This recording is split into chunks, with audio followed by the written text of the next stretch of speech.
شوف الذئاب تجري في أماكن باردة، فلقوا أحد الحيتان ميت يحاولوا ياكلوا منه، بياكلوا رزقهم.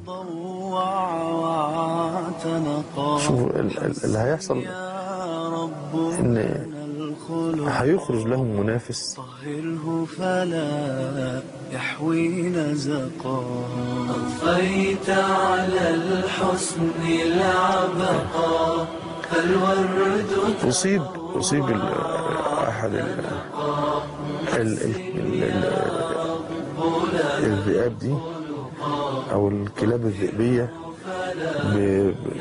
بجرح في قدمه. شوف هو مريض دلوقتي، شوف بقى متأثرين ازاي واقفين. هيبدأ هو نشوف ازاي يلعق في هذا الجرح.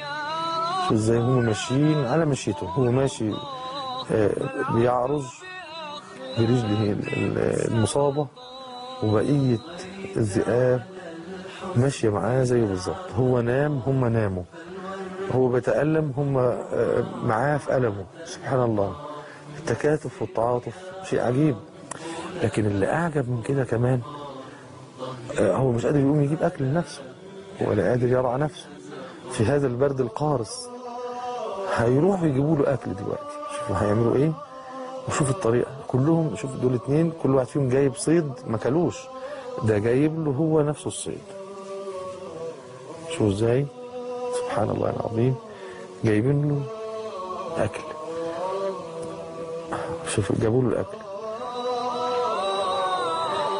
اللي هيحصل بقى ان شو بيجيب له بمنتهى الادب، جايب له الاكل وحطه له قدامه ورجع تاني.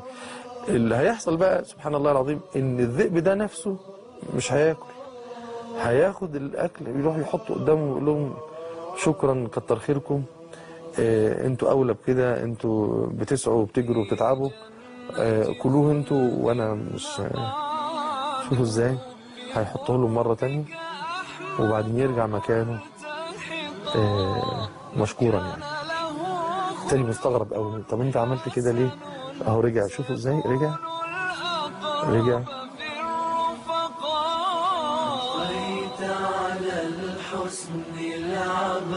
سبحان الله العظيم. شوف كلهم معاهم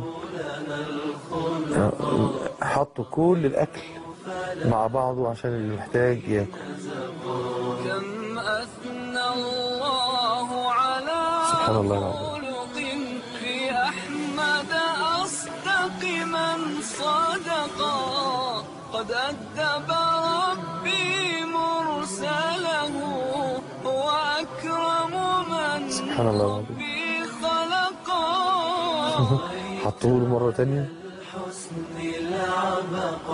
فهم هيروحوا يأكلوا بقية الأولاد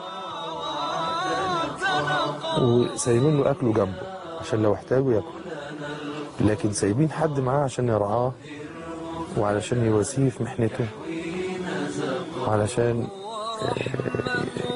يخفف عنه ألم. سبحان الله العظيم.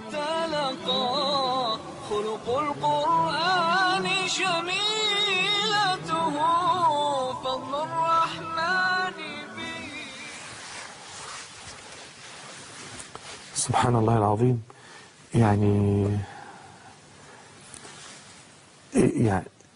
المسلم أخو المسلم لا يظلمه ولا يحقره، كل المسلم على المسلم حرام ماله ودمه وعرضه.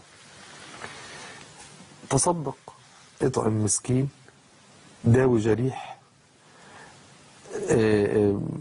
ساهم في تزويج شاب فقير أو فتاة يتيمة. لازم تساهم، لازم يعني لازم يكون ليك دخل.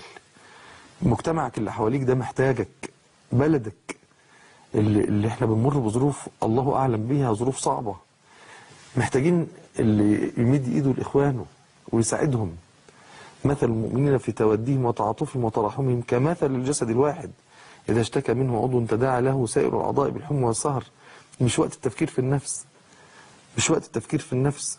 قالوا من أحب نفسه كرهه الناس، وإن كره الناس للعبد على قدر حبه لنفسه، وما استحق أن يولد من